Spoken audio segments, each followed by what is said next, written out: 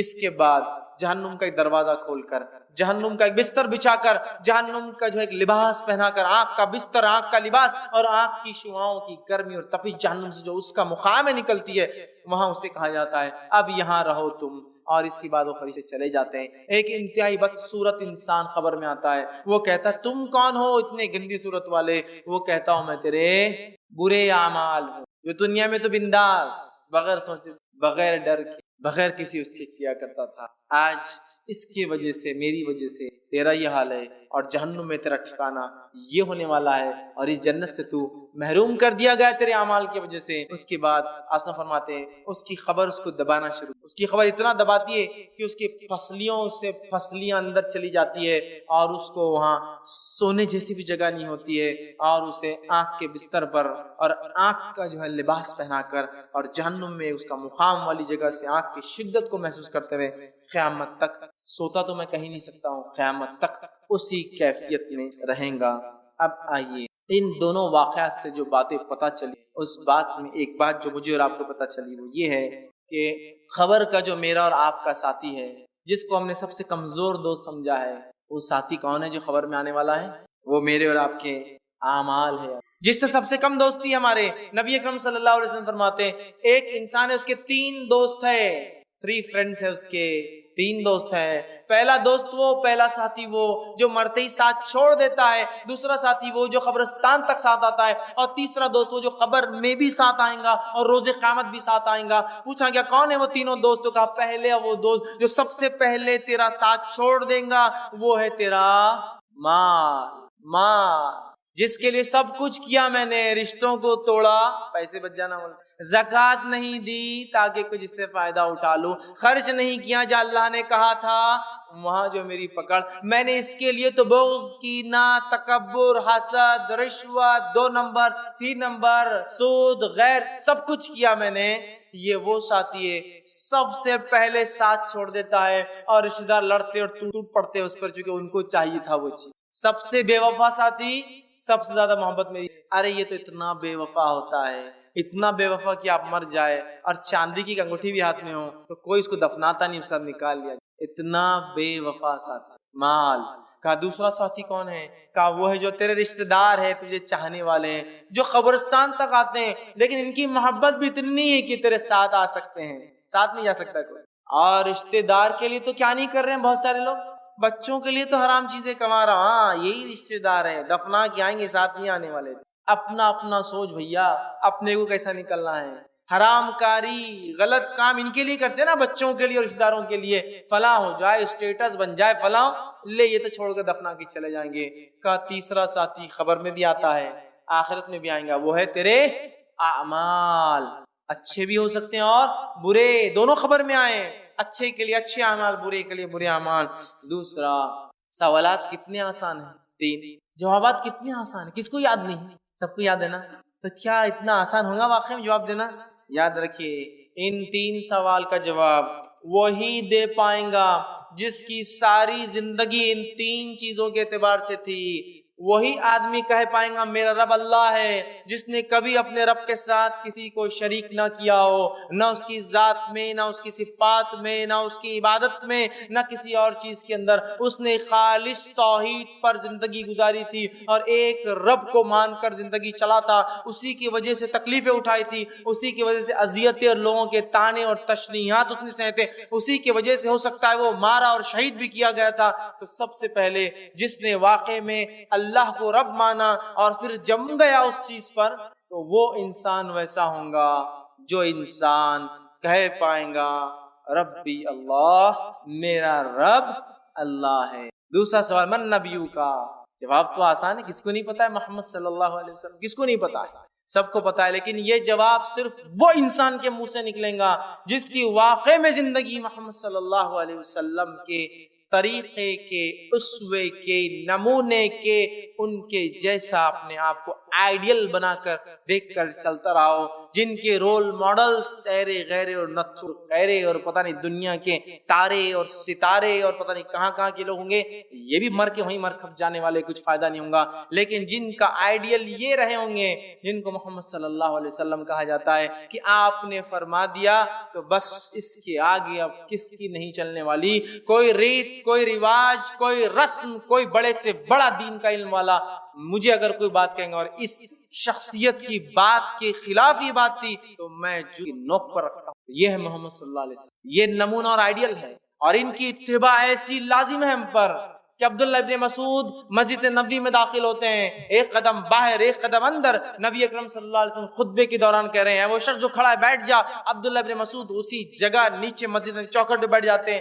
بعد میں اللہ کے رسول نے فرمایا عبداللہ ہم تم سے تھوڑی کہہ رہے تھے کہ وہ شخص جو کھڑا ہے بیٹھ جا، ہم کسی اور سے کہہ رہے تھے. تو کہا اللہ کے رسول ہمیں کیا معلوم ہمارا رسول کس سے کہہ رہا تھا، میرے کان میں آواز آئی جو شخص کھڑا ہے بیٹھ جا، بس میں بیٹھ گیا، مجھے کیا لینا دینا کی باتوں سے، کس کے لیے بول رہے تھے، کیا ہو رہا تھا. آج سنت نبوی بتائی جائے تو 1000 سوال اور کوشچن رہتے اس کے خلاف ہمارے پاس، 1000. یہ غلط ہے کیا، وہ غلط ہے کیا، اتنے بڑے غلط تھے کیا، اتنے بڑے نے غلط بولوں گا، انہوں نے غلط لکھا کیا. میرے بھائی میں تجھے کہہ رہا ہوں محمد صلی اللہ علیہ وسلم نے یہ کیا، اب ایرے اور غیرے کی بات کیوں لا رہا ہے تو؟ کیا مقابلہ اور موازنہ کرنا چاہتا ہے میرے نبی سے، ان کے برابر ٹھہرانا چاہتا ہے؟ جب میں واضح حدیث تیرے سامنے بیان کر رہا ہوں پھر تو مجھ سے کہتا ہے. عبداللہ ابن عمر رضی اللہ عنہما سے ایک شخص نے پوچھا فلاں مسئلے کا کیا حل ہے، انہوں نے کہا اس کا حل یہ ہے. تو شخص نے کیا پوچھا معلوم؟ کہا کہ ابو بکر اور عمر کے نزدیک کیا تھا، عمر ان کے والد بھی تو ہے عبداللہ ابن عمر کے. کہا ابو بکر اور عمر کے نزدیک، تمہارے ابا کے نزدیک اس مسئلے کا کیا معاملہ تھا؟ تو عبداللہ بن عمر رضی اللہ عنہ فرماتے ہیں اللہ تعالیٰ تیرے پر قوم لوط کے پتھروں کی بارش کرے، میں کہتا ہوں کہ اللہ کے رسول نے کہا اور تو پوچھتا ہے ابو بکر اور میرے باپ نے کیا کہا. میں کہتا ہوں اللہ کے رسول نے کہا اور تو مجھ سے کہتا ابو بکر اور میرے باپ نے کیا کہا. تجھ پر لعنت ہو، تجھ پر قوم لوط کے پتھروں کی بارش ہو. کیونکہ نبی کا قول آنے کے بعد کسی کی نہیں چلتی، یہی اتباع ہے. اور نبی سے محبت کے ہم دعوے دار ہیں نا، محبت اتباع ہوتی ہے، اس کے طریقے پہ چلنے کو کہتے ہیں. محبت کے نام پر اگر مخالفت ہو رہی تو نہیں چلتی. نبی کی طریقے، نبی نے جو کیا جیسے کیا منورن. ارے ایسے بھی صحابہ تھے. عبداللہ بن عمر کا ہی واقعہ لیتا ہوں کہ جب حج کو جاتے تھے مقام پر رک کر طہارت کے لیے بیٹھتے، لوگوں نے کہا تم نے طہارت تو کی نہیں لیکن بیٹھے کیوں تھے؟ تو کہا میں نے اللہ کے رسول صلی اللہ علیہ وسلم حج کیا تھا، جب یہاں اللہ کے رسول کے ساتھ میں آیا تھا آپ نے یہاں طہارت کی، مجھے طہارت تو نہیں آتی ہے لیکن پھر بھی میں جب بھی حج کو جاؤں گا یہاں بیٹھ کر ضرور. یہ محبت تھی ان کی اپنے نبی کی، جو کیا بس کرنا ہے، بس پیچھے چلنا ہے، چھوڑنا نہیں. ہم 1000 باتیں لاتے ہیں نبی کی اتباع کی باتیں، 1000 ایسا کیا ویسا کیا، یہ کیا خاندان فلاں، اتنے بڑے علامہ، اتنے بڑے فہامہ، اتنے بڑے انہوں نے کہا. ارے نبی کی بات آ گئی تو بات ختم نہ. میں اگر کہہ رہا ہوں کہ میں یہ کہہ رہا ہوں یا ہمارے فلاں نے کہا تو آپ کہہ سکتے ہیں ہمارے فلاں بھی یہ کہتے ہیں، لیکن نبی کی بات آ گئی تو منہن. تو جس نے اپنی زندگی نبی کے طریقے سے ڈھالی تھی وہ کہہ پائیں گا میرے نبی محمد صلی اللہ علیہ وسلم ہے. اور انس بن مالک رضی اللہ عنہ فرماتے اور کہتے تھے کہ ایک حدیث کو سننے سے زیادہ ہمیں کسی حدیث کو سن کر خوشی تھی. وہ کیا حدیث تھی جس کو سن کر صحابہ جھوم اٹھے تھے، خوش ہو گئے تھے؟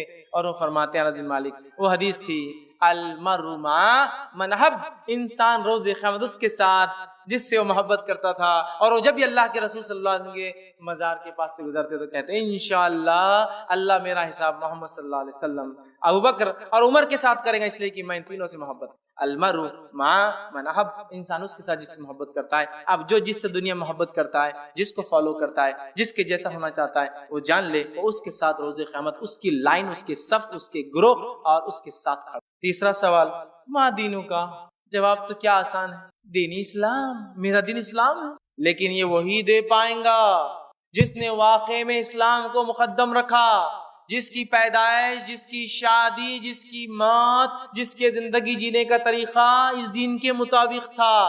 من مانی تو ایسی چالو ہے کہ پیدائش بھی اپنی اعتبار سے، میت بھی اپنی اعتبار سے، نکاح بھی اپنی من مانی. دین اسلام نہیں نکلنے والا منہ سے میرا دین اسلام ہے.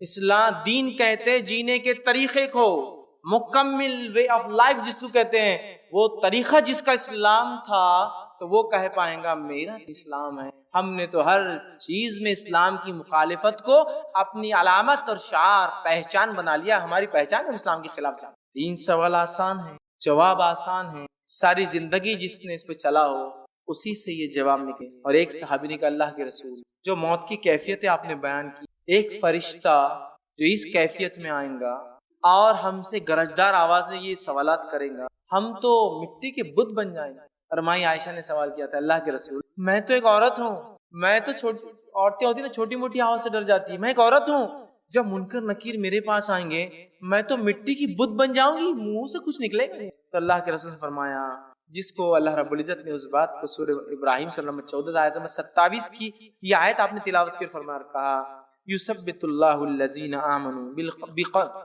بالقول الثابت فی الحیات الدنیا وفی الآخرہ. اللہ تعالیٰ اس کلمہ طیبہ کی برکت سے، اس قول کی برکت سے دنیا اور آخرت میں تمہارے قدم جما دیں گا. آپ نے فرمایا کلمہ طیبہ آ جائیں گا لا الہ الا، اور اس کی برکت سے وہ جواب بھی تم دے پاؤ گے، اور دنیا اور آخرت میں قدم جمانے کے لیے کلمہ کافی ہے. یہ کلمہ ہے لا الہ الا اللہ محمد صلی اللہ، جس کی زندگی اللہ کے دین، اس کی شریعت اور محمد صلی اللہ علیہ وسلم کے طریقے پر ہوں گی، تو بس اس کے لیے سوال و جواب آسان ہو جائیں گے. اس کے بعد نیک آدمی تو سو گیا، لیکن برے آدمی کے تعلق سے آتا ہے اس کی خبر میں اژدھے اور سانپ چھوڑ. ایک روایت میں آتا ہے ایک گز لے کر فرشتہ آئیں گا، جو گز اٹھا کے اس کے کھوپڑی پہ دیم ماریں گا اور قیامت تک کنٹینیوسلی مارتا رہیں گا. اس کی سر کی کیفیت یہ ہوگی کہ چورا ہو کے ذرات پاؤڈر بن کے اڑ جائیں گا، اور جن اور انس کو چھوڑ کر ساری مخلوق اس کی چیخ سنیں گی، اور اس کی چیخ کی آواز زمین سے لے کر آسمان تک کافی قیامت تک. ایک اس میں آتا 99 اژدھے چھوڑے جائیں گے 99، اور ایک ایک کا قد یہ ہوگا کہ اونٹ کے برابر. اور اگر ایک اژدھا 10 لے تو 40 سال تک اس کی تکلیف محسوس کریں گا. اور ایک اژدھا اتنا زہریلا ہوگا کہ اگر دنیا میں آ کے سانس لے سانس چھوڑ دے تو آپ فرماتے ہیں ہرا جو اگتا ہے نا سبزہ گرینری پوری ختم ہو جائیں گے ایک سانس سے، اور سارے انسان مر جائیں گے، اتنا زہریلا. اس کے علاوہ بھی اور کیفیتیں آتی ہیں، وقت نہیں تفصیلات. اب آئیے آگے. یہ 3 سوال کے بعد فرشتے ایک چوتھا سوال بھی پوچھتے، معلوم ہے 4th کوشچن بھی. ایک مسند احمد ابو داؤد کی روایت میں آتا ہے، لیکن وہ سوال نہیں ہے، وہ فرشتوں کا اپنا سوال ہے. وہ اس سے سوال نہیں کریں گے، ان کا اپنا کوشچن ہے. کیا سوال ہے سنیے. فرشتے کہیں گے نیک انسان سے تو کیسے جواب دے پایا اس کا، تمہیں کیسے پتا چلا یہ تینوں کوشچنز کے آنسر. سمجھ رہے آپ امتحان دیتے ہیں تو آپ پوچھتے ہیں نا کون سی گائیڈ بک ریفر کرنا جس میں سے کوشچن آئے تو پھر اپنا معاملہ حل ہو جائے، ہے نا، پوچھتے ہیں نا.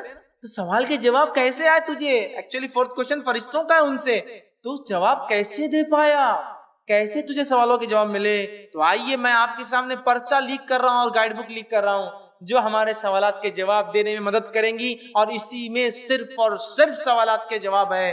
تو وہ پوچھیں گے یہ کیسے پتا چلا ان سوالات کے جواب. تو مسند احمد اور ابو داؤد کی روایت میں نیک انسان کہیں گا، فرشتے کہیں گے وما یدریک، کیسے پتا چلا، کیسے تیرے تصور میں آئی جوابات، کیسے تجھے معلوم ہوا یہ سوالات کے جواب. تو کہیں گا اور فرمائیں گا وہ انسان کہیں گا نیک، قرأت کتاب اللہ، میں نے اللہ کی کتاب پڑھی تھی، آمنت بہ، ایمان لایا تھا، وصدقت، اور اس کی تصدیق کی تھی عمل کر کے میں نے. تو کہاں ہیں تینوں سوال کے جواب؟ اللہ کی کتاب میں، جس نے اس کے مطابق عمل کیا ایمان کے ساتھ.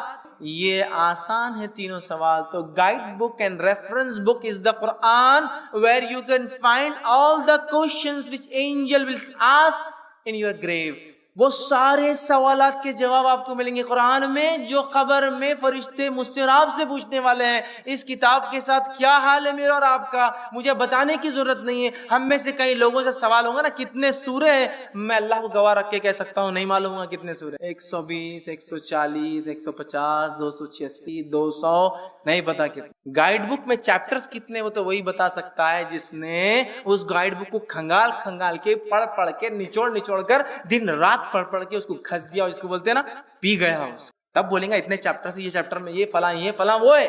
اللہ کی کتاب کے ساتھ کیا کچھ نہیں ہم نے کیا. اللہ رحم کرے ایسی دشمنی لے رکھی ہم نے. آپ بولیں گے کیا آپ پاگل ہو گئے فیض بھائی؟ میں پاگل نہیں ہوں، میرے واقعی میں دشمنی لی، صرف نام لے کر چومنے سے اس کتاب کا حق ادا نہیں ہو. اس کتاب پر ایمان لانا ہے جیسا حق ہے، اس کی تلاوت کرنا ہے، اس کو سمجھنا ہے، اس پر عمل کرنا ہے، اس کو پہنچانا، یہ اس کے رائٹ سے، اس کے حقوق ہے جو مجھے اور آپ کو ادا کرنا. کیا میں دعوے کے ساتھ کہتا ہوں اللہ رحم کرے موقع ابھی بھی ہے، دیر ابھی بھی نہیں ہوئی. کئی لوگ ہیں جو میری بات کو سن رہے ہیں، اللہ کی کتاب کو دیکھ کر پڑھ بھی نہیں سکتے، الف لام میم ذالک الکتاب لا ریب، دیکھ کر بھی نہیں، ناظرہ بھی نہیں، کتنی بری بات ہے۔ کیا جواب دیں گے اللہ قیامت کے دن؟ جس کتاب کے اندر سوال کے جواب ہے اس کو پڑھ بھی نہیں۔ شرمائیے مت، دیر نہیں ہوئی ابھی، آج سے شروع کر دیجیے، آج سے شروع، دیر نہیں ہوئی ابھی۔ اللہ کی کتاب میں سارے جوابات۔ دوسرا آدمی کافر سے پوچھیں گے کیوں نہیں جواب دے پایا تو؟ اتنے آسان سوالات 3 کیوں نہیں دے پایا؟ بخاری کی روایت میں ہے، کافر کہیں گا اور وہ کہیں گا ہاں لا ادری، میرے کو نہیں پتا تھا کیا ہے۔ فرشتے کہیں گے لا درائتا ولا تلیتا، نہ تو نے جانا نہ تو نے پڑھا، اور وہ گز والا تو بیچ میں سے کھوپڑی پہ دے ہی رہا ہے، اللہ رحم کرے۔ ایک دوسرا فرشتہ لا کر پیچھے سر پہ کھڑے کریں گے جس نے قرآن نہیں پڑھا، اور کہا جائیں گا دو اس کے پاس موٹے موٹے ہتھوڑے ہوں گے، ہتھوڑے گھن جس کو کہتے ہیں عام زبان میں، اور وہ اندھا بھی ہوں گا بہرا بھی ہوں گا، وہ اٹھائیں گا دونوں گھن، اور آپ سے فرماتے دونوں کن پٹیوں میں ماریں گا اس کے ایک ساتھ، بینگ کریں گا ایک ساتھ، سر پہ تو ہے ہی، ماریں گا اور کہیں گا لا درائتا ولا تلیتا، پڑھا بھی نہیں، دیکھا بھی نہیں، جانا بھی نہیں اللہ کی۔ کیا پتہ چل رہا ہے اس روایت سے؟ چوتھے سوال سے سنیے، قرآن مجید وہ کتاب ہے جو منکر اور نکیر کے سوالات کے جواب دلوا سکتی ہے، وہاں موجود ہے کوشچنز اینڈ آنسر۔ اٹھا لیجیے اس کتاب کو، اس کا تقدس بالکل ہے، لیکن تقدس صرف میں نے کہا نا چومنے اور رکھنے میں نہیں ہے، زندگیوں میں عمل میں لا لیجیے اس کو۔ دوسرا، جو قرآن پر ایمان لائے اور پڑھا وہی شخص تینوں سوال کے جواب دے پائیں گا۔ تیسری بات پتہ چلی اس حدیث سے، کافر اور منافق پر سب سے پہلا فرد جرم، انڈیویجول کرائم جو اسٹیبلش ہوں گا، ثابت ہوں گا، جس کے سزا ملیں گی، وہ ہے قرآن کا نہ پڑھنا۔ ابھی تو آخرت باقی ہے، ستاروں سے آگے جہاں اور بھی ہے، یاد رکھیے ابھی تو باقی آخرت، یہ تو صرف شروعات ہے۔ فرد جرم، پہلا انڈیویجول کرائم جو اس پر ثابت ہوں گا وہ ہے قرآن نہیں پڑھا تھا۔ اسی طرح چوتھی بات پتہ چلتی ہے اس بات سے، اس حدیث سے، قرآن کو نہ پڑھنا اور نہ سمجھنے کی وجہ سے ہاتھوڑے کہاں مارے جائیں گے؟ کن پٹی پہ، لفظ قرآن میں، اللہ حفاظت کرے، کن پٹی پہ۔ علماء لکھتے ہیں کن پٹی پر اس لیے پڑھیں گے، دماغ مرکز ہے نا انڈرسٹینڈنگ کا، نعمت ہے نا، پاگل انسان کو دیکھو آپ، اس کو یہ نعمت نہیں ملتی ہے، باقی سارا جسم پورا ہے، یہ نعمت غائب ہو جائے تو پاگل وہ کہلاتا ہے نا۔ اس کا تو نے صحیح استعمال نہیں کیا دین کے لیے۔ بہت سے لوگ بولتے ہیں ارے میں تو پڑھا لکھا نہیں، میں تو میکینک ہے۔ ارے واہ، تو تو کمپلیکیٹڈ گاڑیوں کے انجن بناتا ہے، تجھے اللہ کی کتاب نہیں سمجھ میں جو سارے انسانیت کے لیے آئی؟ دنیا کے کمپلیکیٹڈ میکینیکل چیزوں کو تم سمجھتے ہو، تم لوگ اینڈرائڈز اور آنے والے ہر نئے آپریٹنگ سسٹم کو 2 دن میں سیکھتے ہو، لیکن تمہیں اللہ کی کتاب کا بولو تو نہیں بھیا، بہت بڑی کتاب ہے، اپنے سمجھ میں نہیں آئیں گی۔ سبحان اللہ، اگر یہ نہیں سمجھ میں آئیں گی تو پھر کیا سمجھ میں آئیں گا؟ اور اللہ تعالیٰ نے کیا بھیجا ہدایت کے لیے؟ تم ہی لا کے بتاؤ لا کے۔ نہیں قرآن بہت بڑی کتاب ہے، ہم نہیں سمجھ سکتے، تو سوال ہی پھر ہم نہیں سمجھ سکتے تو کس کے لیے ہے یہ؟ میں بالکل یہ کہہ رہا ہوں کہ ہمیں چونکہ عربی نہیں آتی اور ہم کوئی دین کا بہت علمی رکھتے تو ظاہر سی بات ہے ہم اپنی تفسیر اور ترجمہ تو نہیں کریں گے، لیکن علماء کے کرے ہوئے تفسیر ترجمے کو تو پڑھو، اس میں بھی تم بولو گے نہیں سمجھتا ہے کیا؟ وہ بھی نہیں پڑھنے دیا جاتا ہے۔ کیوں؟ اللہ کی کتاب پڑھیں گے تو بہت مسئلے چالو ہو جائیں گے نا، لوگ سوال کریں گے، کوشچنز کریں گے دین کے بارے میں، روایتوں کے خلاف ٹکر لینا شروع کر دیں گے، یہ کیا چل رہا ہے، کیوں چل رہا ہے، کس نے بتایا، کہاں سے ثابت ہے؟ روایتوں کی خلاف ورزی شروع ہو جائیں گی۔ جن لوگوں نے غلط ڈھنگ سے پیٹ بھرنا شروع کر دیا، پول کھل جائیں گے تو کہاں سے کھانے اور میٹھے حلوے اور مانڈے ملیں گے؟ اللہ کی کتاب سمجھنے لگیں گا قاری خود، تو میری ضرورت کیوں محسوس ہوگی آپ کو؟ پھر ہر شخص دین کو سمجھنے لگے تو فیض کی ضرورت کیا ہے آپ لوگوں کو؟ پھر آپ سب تو روک لو ان کو، سمجھنے مت دو اللہ کی کتاب، اور ڈالو ویشیس سرکلز، بولتے ہیں نا شیطانی دائرے، نہیں سمجھ سکتے، بہت مشکل ہے، ایسا ہو جاتا، گمراہ ہو جاتے، پڑھے تو شیطان ہو جاتا، ڈالو ویشیس سرکلز، شیطانی چال ایک کے بعد ایک رنگ سے نکلے تو دوسرا رنگ، ایک سے نکلے تیسرا رنگ، تیسرا چوتھا رنگ۔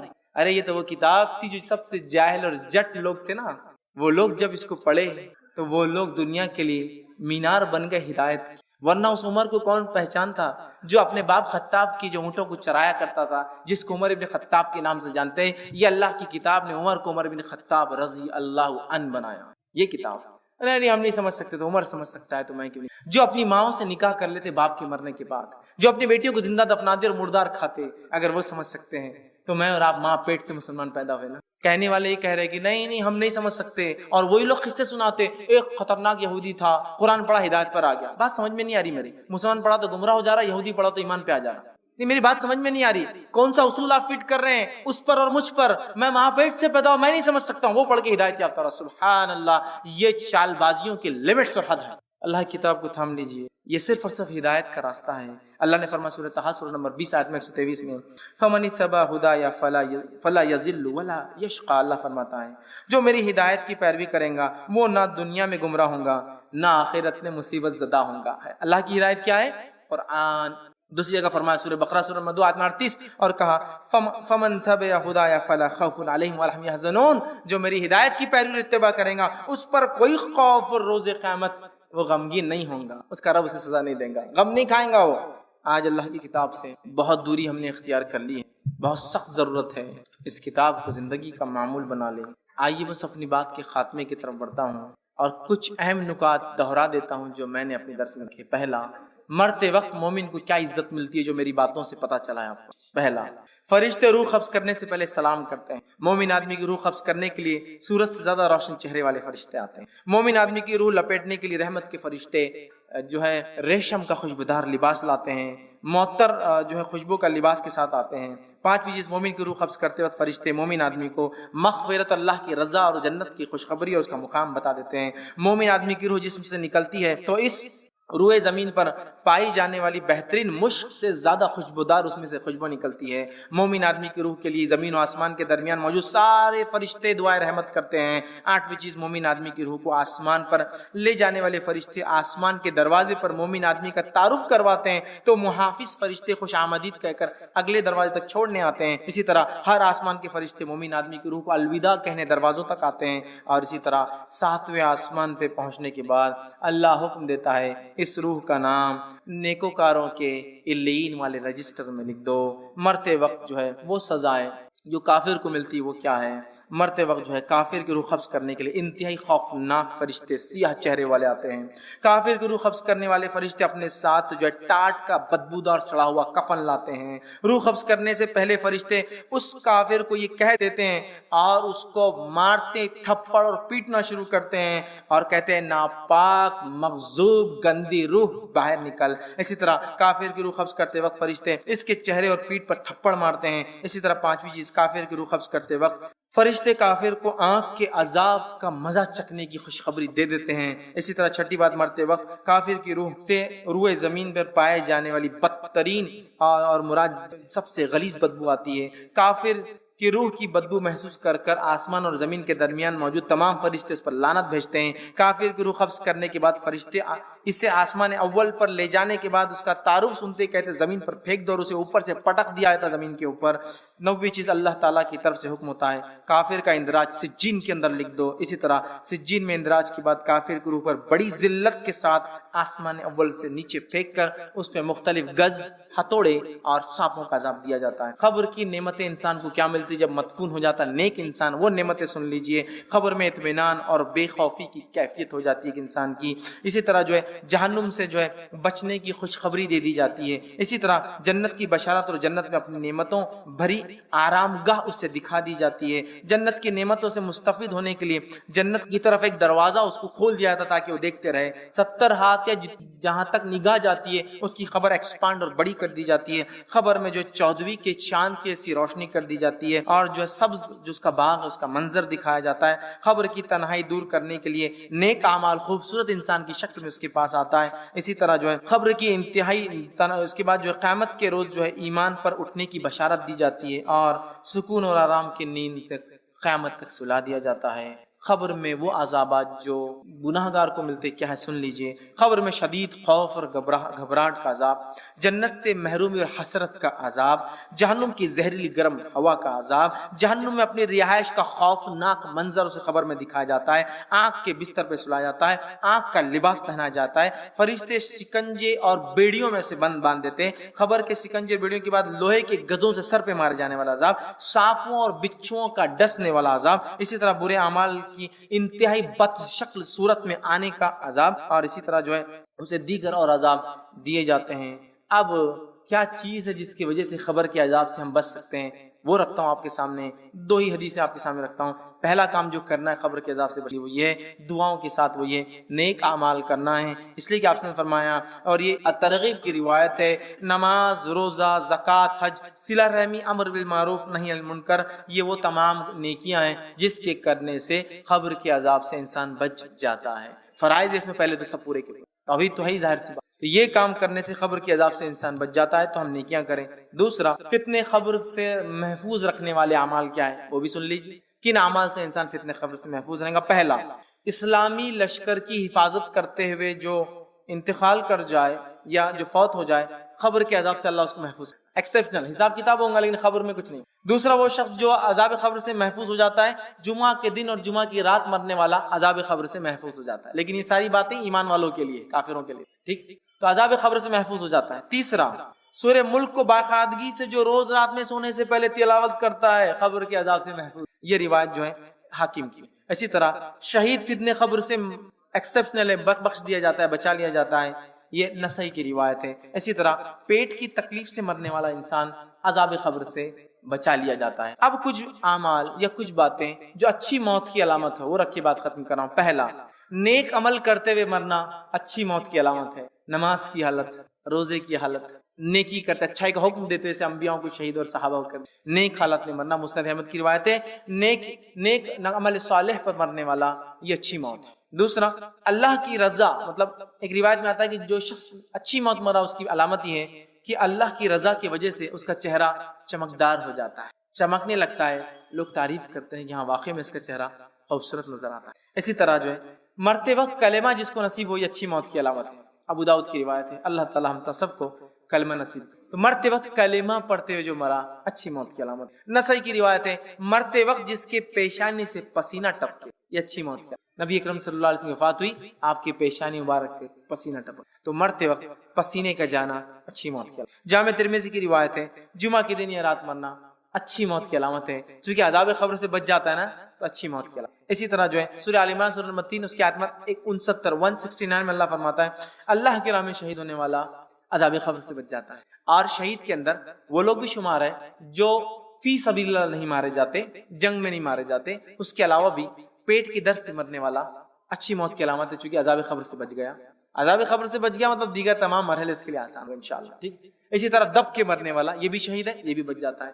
اسی طرح جو ہے کثرت خون نکلنے کی وجہ سے منہ سے بار بار، کچھ لوگ لکھتے ٹی بی سے مراد ہو سکتی ہے، واللہ عالم، کثرت سے خون جس کی وجہ سے موت آ جائے منہ سے نکلنے سے، یہ بھی اچھی موت کی علامت ہے، چونکہ اس آدمی کو بھی جو ہے عذاب قبر سے بچا لیا جاتا ہے. اسی طرح ڈوب کے مرنے والا، خودکشی نہیں، ڈوب گیا پانی میں، ڈوب کے مرنے والا شہید ہے اور یہ بھی اچھی موت کی علامت ہے. کوئی انسان جو ہے آگ میں جل گیا، خودکشی نہیں کیا، جل گیا، جلا دیا گیا، تو یہ بھی یاد رکھیے چونکہ وہ بھی شہید میں شامل ہے، یہ بھی اچھی موت کی علامت ہے. بہرحال سورہ النساء کی روایت ہے، پیٹ کی بیماری سے مرنے والا یہ بھی جو عذاب قبر سے بچا لیا تھا، عذاب قبر سے بچ گیا مطلب اچھی موت کی علامت ہے، پیٹ کی تکلیف سے مر گیا. اسی طرح ابو داؤد کی روایت ہے، نفاس یا حمل کی تکلیف سے عورت کا انتقال ہو جائے پیدائش کے وقت یا پیدائش کے فوراً بعد، یہ بھی اچھی موت کی علامت ہے، چونکہ اس سے بھی عذاب قبر اٹھا لیا جاتا ہے.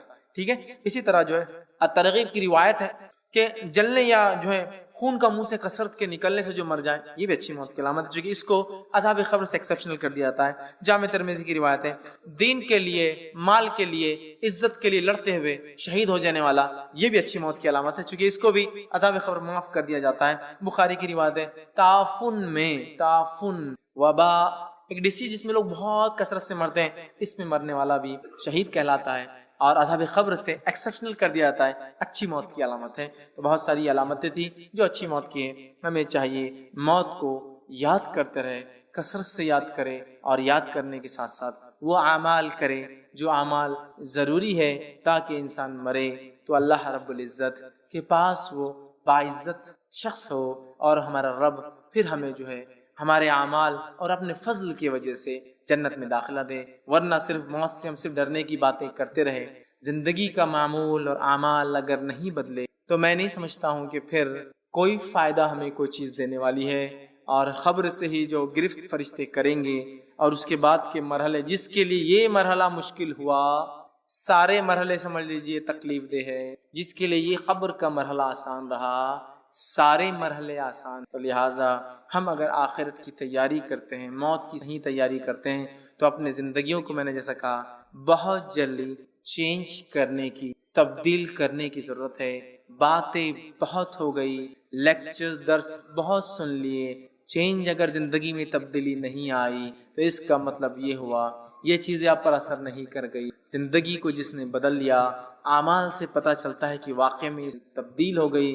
اور یاد رکھیے اللہ سے اعمال چاہے جتنے بھی ہو ہمیشہ بری موت سے پناہ مانگنا چاہیے. جنت کی طلب اس لیے کہ ہم نہیں جانتے کون جنت میں جائیں گا اور کون جہنم. کس پر اللہ فضل کر دے اور کس سے اپنے رحمت اور فضل کو ہٹا دے.